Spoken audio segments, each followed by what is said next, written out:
Picture this, a family dinner in a suburban home. The table is set, but no one's really talking. Mom checks her phone, the kids do the same, and the silence feels less like peace and more like a digital moat. Sherry Turkle calls this the flight from conversation. But what exactly are we running from, and what might we lose if we don't turn back? Let's unravel this quietly alarming epidemic. It's not just your house. Families across America are eating in silence, drenched in screens. The dinner table, once a hotbed for connection, turns into a battlefield for attention. Turkle shares the story of the Marcus family in Boston. One night, the kids clamored for their phones and laptops instead of stories or jokes.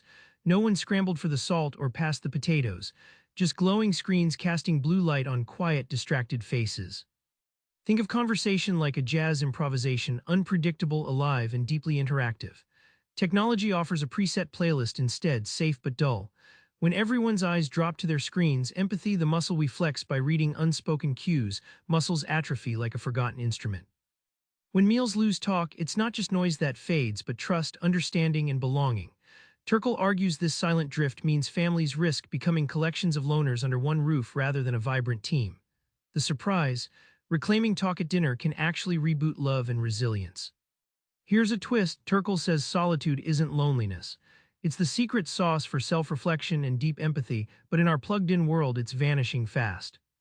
At MIT, Turkle observed students glued to phones, even when alone. Instead of using quiet moments to think or daydream, they compulsively checked messages. One student confessed, "If I'm alone, I feel like something's wrong with me." Solitude shifted from a sanctuary to a scary void. Imagine your mind as a muscle. Solitude is the gym where it stretches and grows.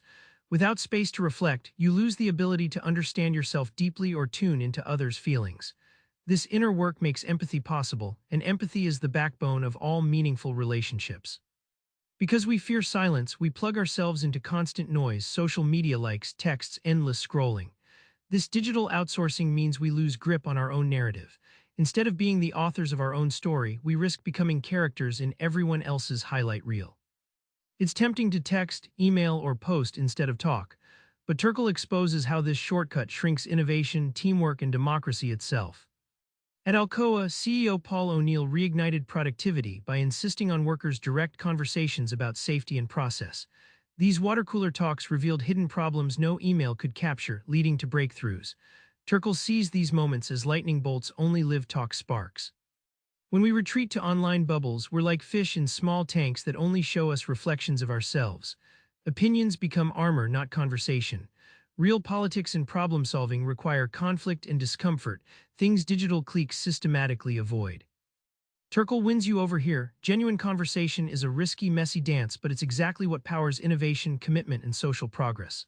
The shock: this primal skill, humans' oldest tool for collaboration, is endangered in the digital age, and reclaiming it is non-negotiable if we want to thrive. Remember that quiet family dinner? Now you see it's a warning and an opportunity. Conversation isn't just chit-chat, it's empathy, creativity, and connection wrapped in moments we too often swipe away. Here's your invite. Tonight, turn off the screens for one shared story or joke.